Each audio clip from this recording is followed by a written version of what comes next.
Sai Ram students, welcome to your history online session.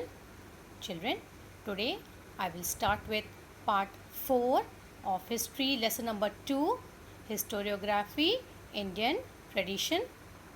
Children, in our previous online session, we had studied about historiography in the modern period, and in that we had studied about nationalistic historiography.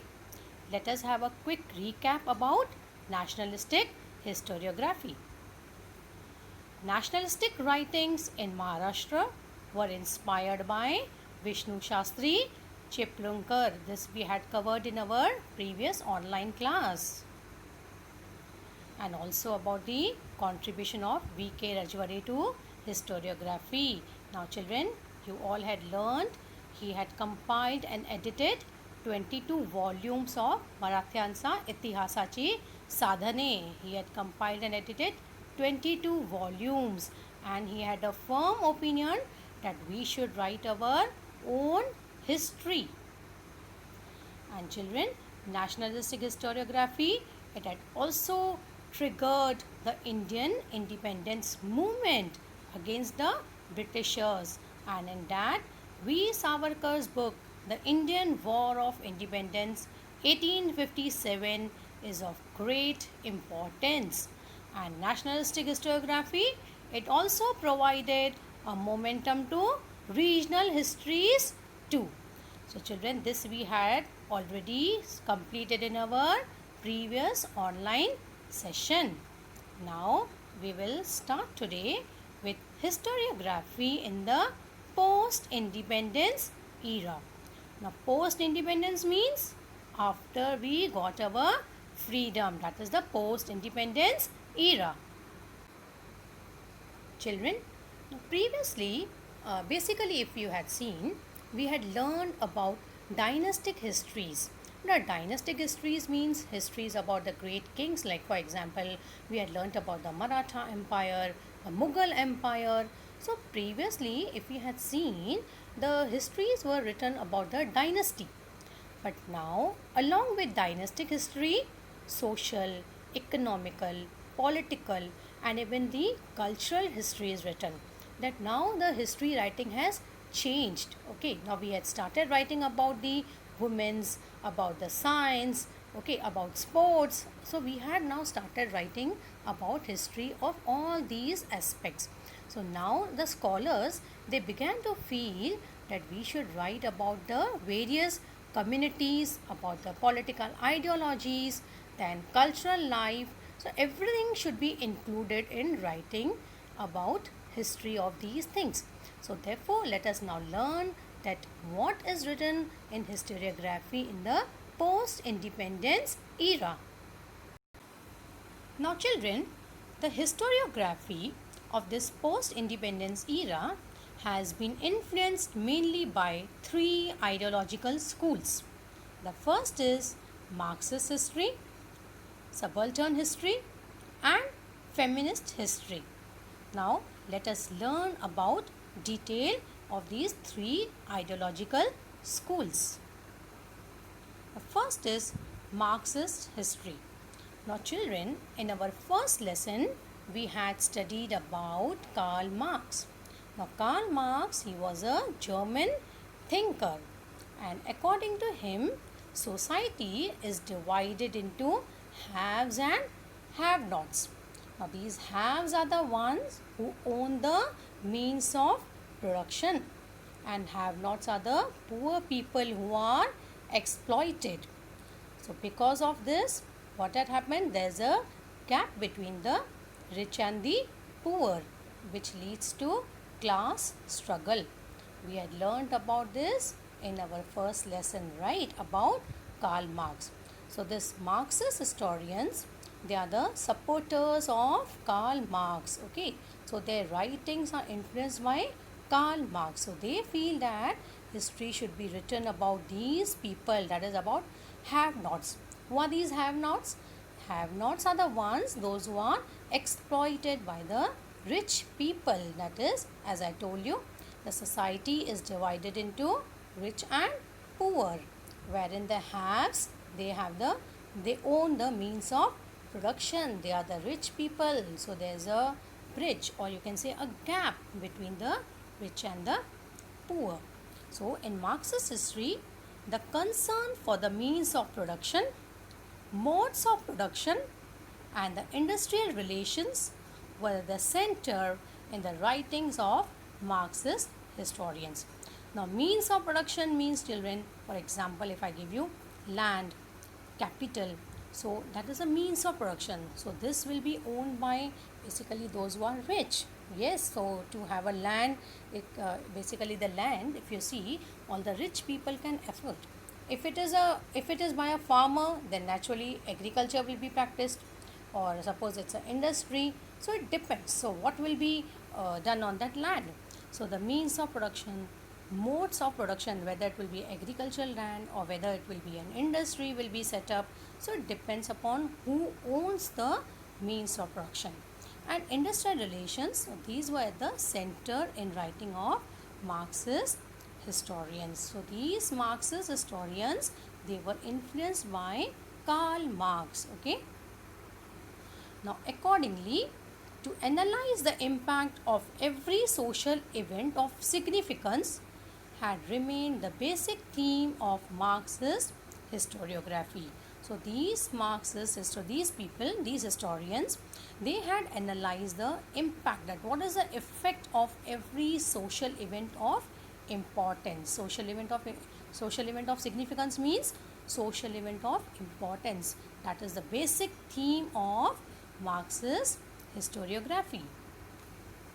Now these Marxist historians in India, they studied the transitions within the caste system. Okay, now caste system you have learnt in India. Okay, we know about the caste system. That is, we had Brahmins, then Kshatriya, Shudras, right? So that was the caste system. So we have studied about the transitions, that what changes have taken place within the caste system. Among the notable Indian historians who adopted Marxist ideological framework, scholars like Damodar Dharmanand Kosambi, Comrade Shripad Amrit Dange, Ram Sharan Sharma, Comrade Sharad Patil have contributed notably.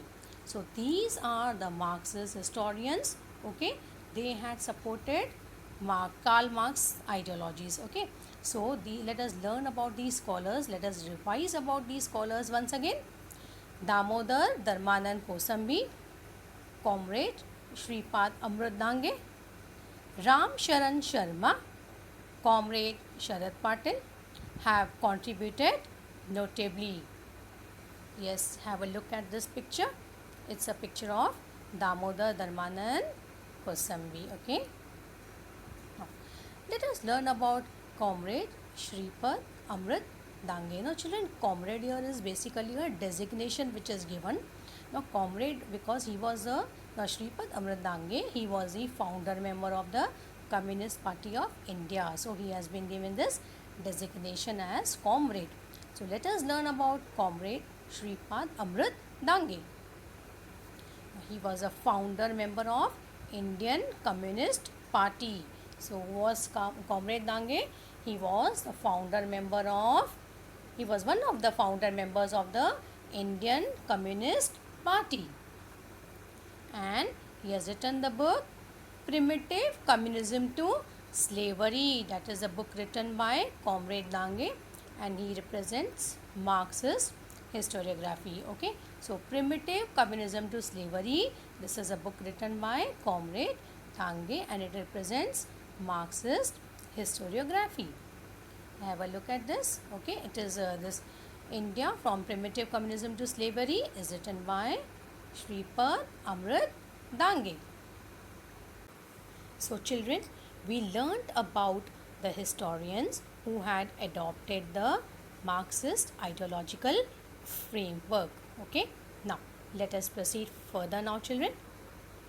Now let us learn about the subaltern history. Now children, the seeds of subaltern history are found in Marxist historiography. Now here children, now these Marxist historians, Now children, they had written about the poor people, that is, as I told you, about the have-nots who were exploited by the haves. So they have written about, so this Marxist historians, they have written about the poor people, that is laborers, the farmers, peasants, right? So now these subaltern historians, they were also inspired by these Marxist historians. So it is said that the seeds of subaltern history are found in Marxist historiography. So these subaltern historians, they were inspired by the Marxist historians. Now here, very important, we learn about Antonio Gramsci. Now let us see what he has said. Now, role of the Italian historian Antonio Gramsci is very important in developing the idea that history should be written starting from the bottommost ranks of people in the society.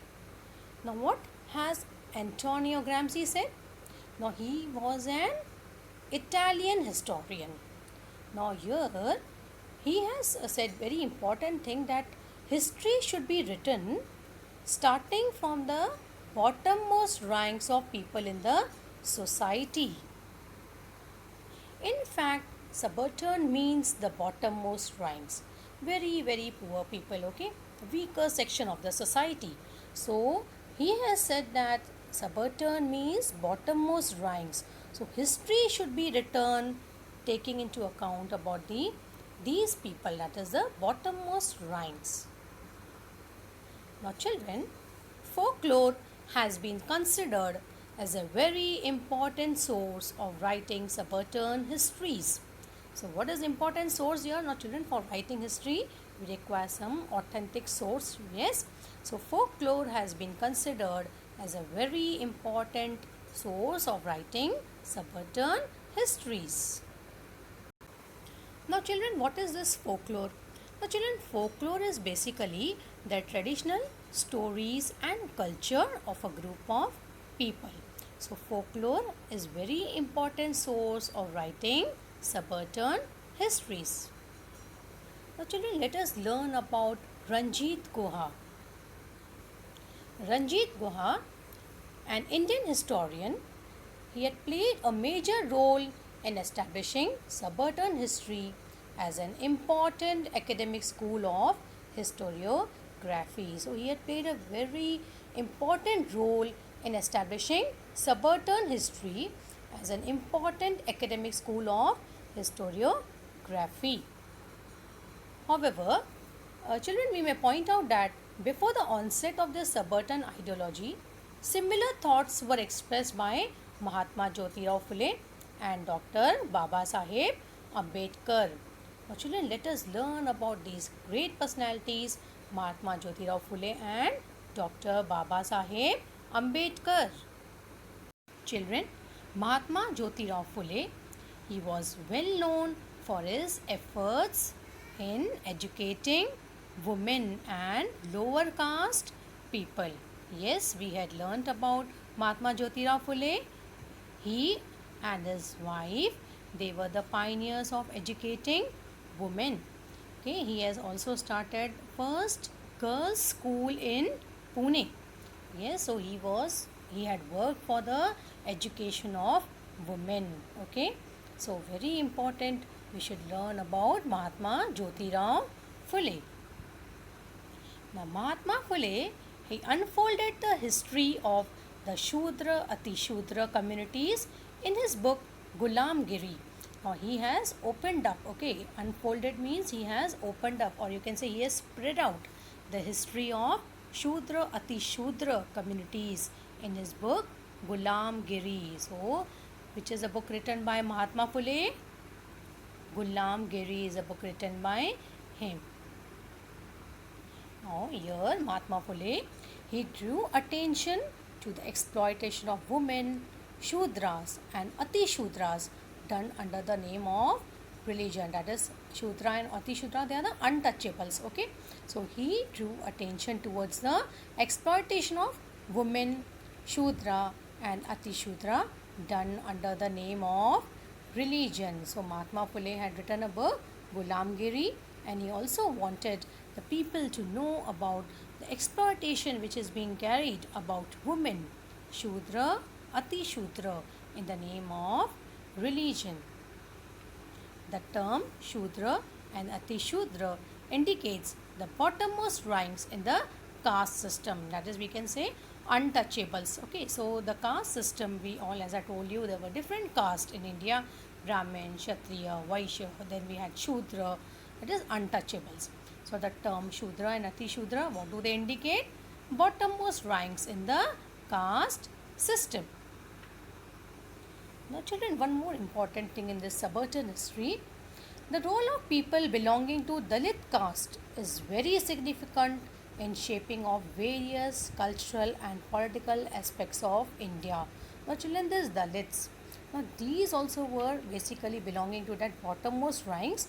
These also, they were not allowed to draw water from the well or to enter the temple. So they were not allowed. Okay, these Dalits and all these untouchables, means as they were called.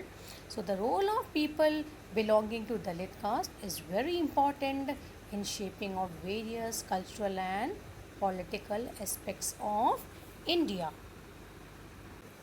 So children, these people, that is the Dalit caste, they had played a very significant role in shaping the various cultural and political aspects of India. But their role was not at all duly acknowledged in the colonial and nationalist historiography. So here comes the role of Dr. Baba Sahib Ambedkar. He had focused on this fact consistently and he had wrote about it. So he was the one who had supported these Dalits. Okay, he had worked for the weaker section, that is a scheduled caste, scheduled tribes. He had worked for these people.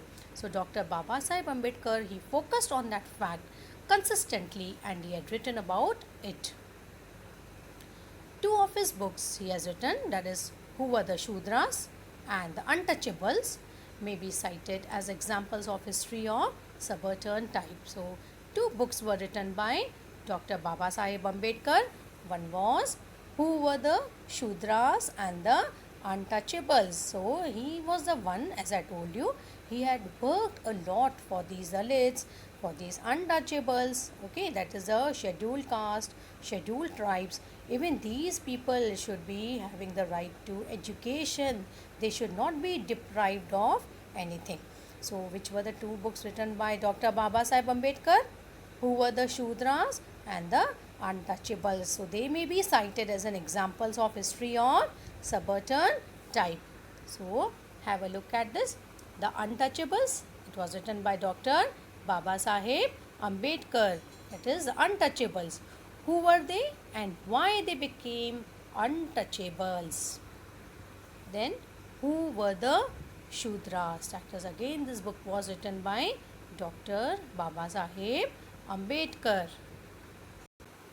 So children, today we had learnt about Marxist history, and in Marxist history we had learnt about so many Marxist historians.